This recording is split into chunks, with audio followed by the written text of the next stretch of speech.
On va évoquer les autres matchs qui sont sortis des urnes il y a maintenant un petit peu plus de 30 minutes. Et donc ce Real Madrid City, 5e saison consécutive de confrontation entre les deux. C'est quoi le bilan exactement, Gauthier, de ces confrontations ? Alors à chaque fois, c'était donc en phase d'élimination directe. Ils se sont joués en début de saison, en saison régulière. Mais regardez, en phase d'élimination directe, en 2022, en demi-finale, c'est la Real qui était passée. En 2023, en demi-finale, Manchester City. Et les 2 dernières saisons, c'est le Real Madrid qui a éliminé Manchester City en quart de finale. Et en barrage, il manquait qu'un 8e de finale pour les deux, puisque hormis en finale, ils s'étaient joués à chaque fois lors des autres tours. Avantage Real de ce qu'on voit. Cette culture quand même de la Ligue des Champions, du Real, qui même en ayant été en difficulté parfois, se qualifie. On se souvient de ce scénario de dingue où City avait de l'avance dans les arrêts de jeu et a craqué sur la fin. Hein. Oui, il y a l'expérience du Real Madrid qui est là. Sur les 2 dernières saisons aussi, c'est un très petit City auquel on a eu droit. Là, je pense plutôt que c'est le Real qui n'apporte pour moi aucune garantie, mis à part sur le plan offensif, qu'il y a des individualités qui peuvent faire la différence, mais défensivement, je les trouve beaucoup trop fébriles en fait, pour avoir un parcours ou pour essayer de nous faire croire à une victoire finale. La saison dernière, c'était en barrage. On va revenir peut-être sur ce match, Gauthier. Avec un grand Kylian Mbappé qui avait marqué notamment un triplé lors de l'un de ces 2 matchs face à Manchester City et le Real avait logiquement passé ce tour-là face aux Citizens. Mais je trouve que défensivement aussi, ils ont un peu des défauts. Mais ils ont pris, franchement, l'arrivée de Marguerite va pas mal aider cette défense parce que c'est vraiment un bon défenseur. Sauf que, et c'est pas un détail, on a vu Mbappé briller là dans ces confrontations. Blessé, a priori, il ne sera pas là, puisqu'on a appris, je vous le rappelle, que sa blessure est plus sérieuse au genou et puis prévu. C'est un petit message pour lui. Il y a la Coupe du Monde au mois de juin. Exactement. Repose-toi bien, Kiki, pas de problème. Pas besoin de jouer ce match-là. C'est un ancien joueur de City qui te parle. Fais-toi masser. Oui, mais c'est supporter l'équipe de France. Oui, exactement. Oui, voilà. c'est ça. On a compris. Voilà, il est bon, Real. Réserve-toi pour le mois de juin. Exactement. Venons sur la confrontation du mois de décembre 2025, parce que là, pour le coup, le rapport de force était inversé.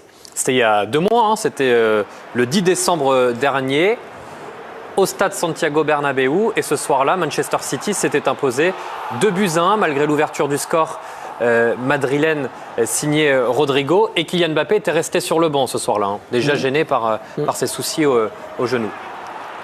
Mais ce sera un autre Real Madrid aussi, parce qu'il y a eu un changement d'entraîneur. C'était Xabi Alonso. Oui. Ça vient quand même confirmer ce que vous. Oui, ce que je dis, c'est une équipe qui est plutôt en ce moment mieux, quoi. Et puis, quitte de l'absence ou pas de Kylian Mbappé, parce qu'on peut dire ce qu'on veut, même si Vinicius est beaucoup mieux ces derniers temps. S'il n'y a pas ton joueur qui marque quand même 45 ou 50% de tes buts, ça reste plus difficile pour le Real Madrid. Le Real, du côté de son championnat domestique, était à la lutte avec le Barça. City à la lutte avec Arsenal et était dans une espèce de course folle pour essayer de revenir sur les Gunners. Tout ça, ça va compter également. City qui semble avoir trouvé la bonne carburation en Première Ligue. En tout cas, ils ont battu Newcastle ce week-end. Et c'était difficile par contre. Franchement, ils ont souffert et il y a eu un super barré de Donnarumma à la 94e minute. Mais City, c'est ce qu'il lui reste à faire en Première Ligue. C'est s'ils remportent tous leurs matchs jusqu'à la fin de saison, ils seront champions. Après, comme tu disais, je suis en train de repenser.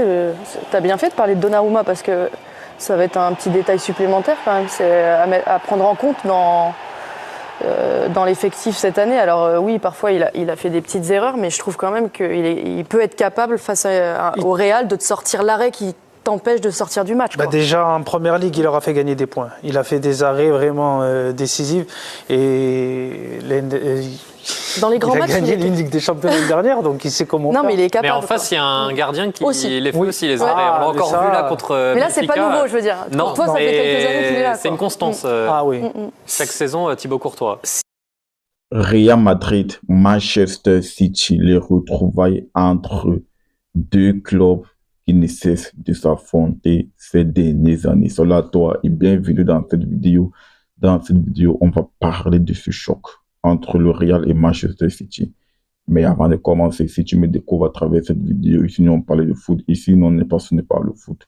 Donc, si tu aimes ce genre de contenu, n'hésite pas à t'abonner et d'activer la cloche de notification pour ne rien manquer des prochaines vidéos qui vont arriver sur la chaîne. Si c'est fait, on est parti. Alors les gars, le Real Madrid va jouer Manchester City. Le Real Madrid a hérité de Manchester City. Et j'ai envie de dire, c'est vraiment un mauvais tirage pour Manchester City parce que le Real avait la possibilité de tomber soit sur Manchester City, soit sur le Sporting. Et j'ai envie de dire que la pièce est tombée du mauvais côté entre les deux clubs. Parce que même Manchester City, je ne pense pas que Manchester City est ravi de jouer le Real.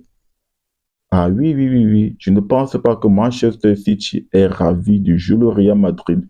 Même si c'est un Real qui est malade, même si c'est un Real qui est moins bien, personne n'est fier de jouer le Real Madrid. Même un Real amoindri.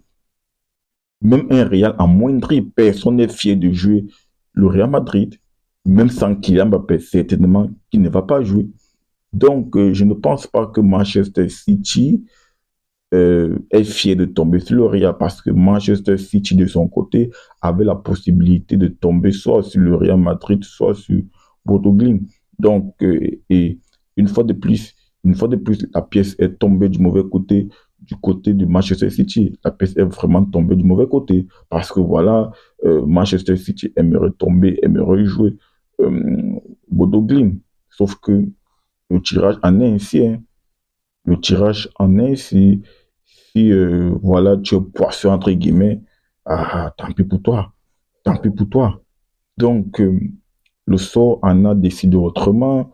Ça sera donc Real Manchester City. Donc, tu as une équipe du Real Madrid qui est un peu moins bien et ça coïncide avec l'absence de Kylian Mbappé. Un Real Madrid qui est en souffrance, même s'ils ont sorti Benfica. Hein. Attention, ils ont sorti Benfica, mais je trouve que ce Real-là ça ne dégage pas une puissance incroyable.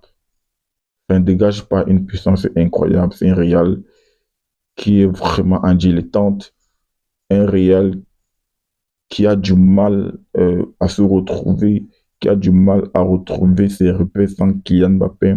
Donc, je ne pense pas que ce Real-là soit vraiment au top du top.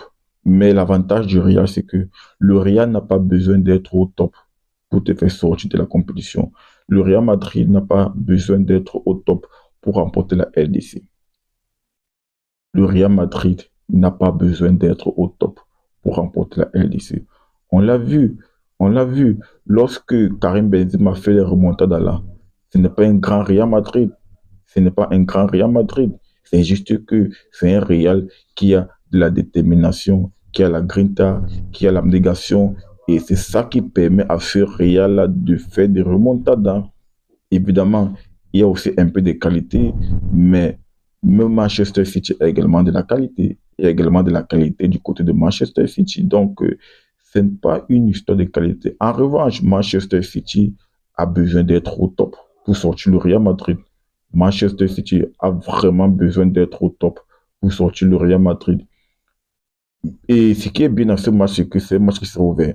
C'est un match qui sera ouvert parce que lorsque les deux équipes se rencontrent, généralement, il y a des buts, il y a du spectacle, il y a de la tactique.